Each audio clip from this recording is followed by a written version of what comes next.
హైదరాబాద్ హుస్సేన్ సాగర్ దగ్గర HMDA grounds లో రాష్ట్ర ప్రభుత్వం తొలిసారిగా బీసీ చేతి వృత్తుల కళాకృతులు ఉత్పత్తుల ప్రత్యేక ప్రదర్శన ఏర్పాటు చేసింది.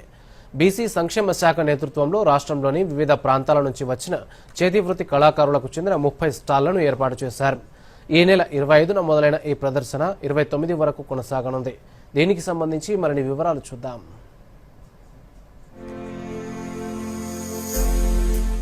చేతివృత్తి కళాకారులు తీర్చిదిద్దిన విభిన్న ఆకృతులు హైదరాబాద్ ప్రజలను విశేషంగా ఆకట్టుకుంటున్నాయి. రాష్ట్ర ప్రభుత్వం చేతి వృత్తులకు ప్రోత్సాహం కల్పించడంలో భాగంగా కళాకృతుల ప్రదర్శనను నిర్వహిస్తోంది. పలు జిల్లాల నుంచి వచ్చిన కళాకారులు తమ ఉత్పత్తులను ప్రదర్శిస్తున్నారు. ఈ స్టాళ్లను సందర్శించేందుకు ఉచితంగా ప్రవేశం కల్పిస్తున్నారు. ఈ ప్రదర్శనలో చెక్క బొమ్మలు, మట్టి పాత్రలు, ఆట వస్తువులు, తినుబండారాల వంటివి ఎన్నో కళాకృతులు ఆకట్టుకుంటున్నాయి. వీటిని కొనుగోలు చేసేందుకు జనం పెద్ద ఎత్తున తరలివస్తున్నారు.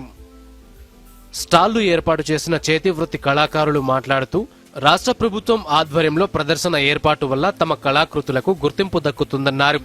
అలాగే ఎంతో మంది వచ్చి కొనుగోలుకు ఆసక్తి చూపుతున్నారని అన్నారు. ఇది ట్రైబల్ ఆర్ట్.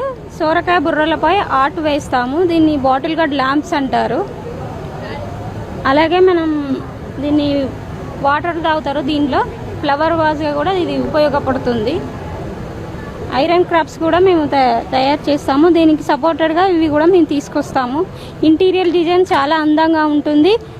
బీసీ ఫెడరేషన్ ద్వారా తమ స్టాల్ ఇక్కడ ఏర్పాటు చేశామన్నారు ఉత్పత్తిదారులు. మట్టితో చేసిన బొమ్మలు, జ్యువెలరీ, బోనాల కుండలు వంటివి విక్రయిస్తున్నామని, వీటికి మంచి డిమాండ్ ఉందన్నారు. కుమ్మరి కుండలకి ఎంత ప్రాముఖ్యత ఉంది అన్నది అందరికీ తెలియాలి, ప్రజలందరికీ దాని ప్రాముఖ్యత తెలియాలనేసి మేము ఈ అవగాహన సదస్సును కండక్ట్ చేస్తున్నారు వీళ్ళు బీసీ ఫెడరేషన్ వాళ్ళు. మేము ఇక్కడికి వచ్చాము.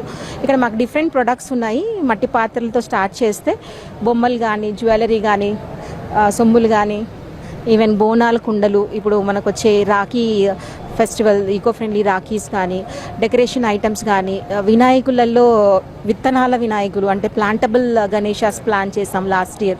దానికి కూడా మంచి రెస్పాన్స్ వచ్చింది. బీసీ ఫెడరేషన్ వాళ్ళు మాకు సపోర్ట్ చేశారు. అడవి తేనెను ప్రాసెస్ చేస్తూ ఉపాధి పొందుతున్నామని ఆకాష్ కుమార్ అనే యువకుడు తెలిపారు.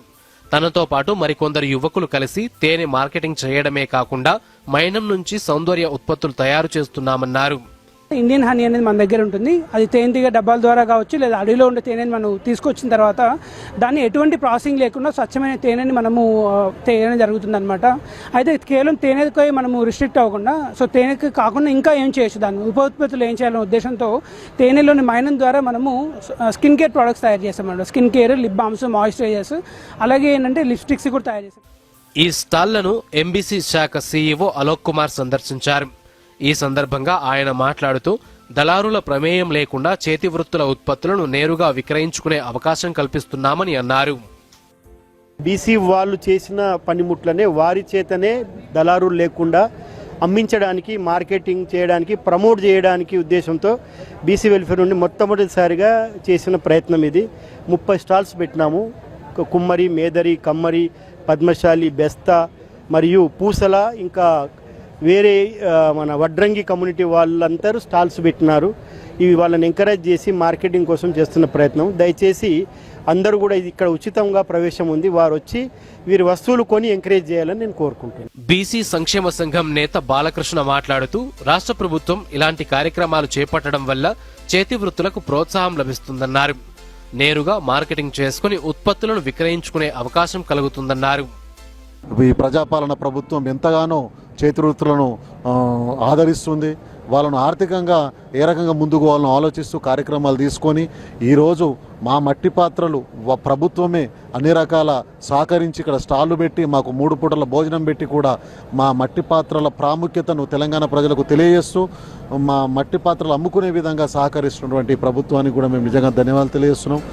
Bureau report, Doordarshan news.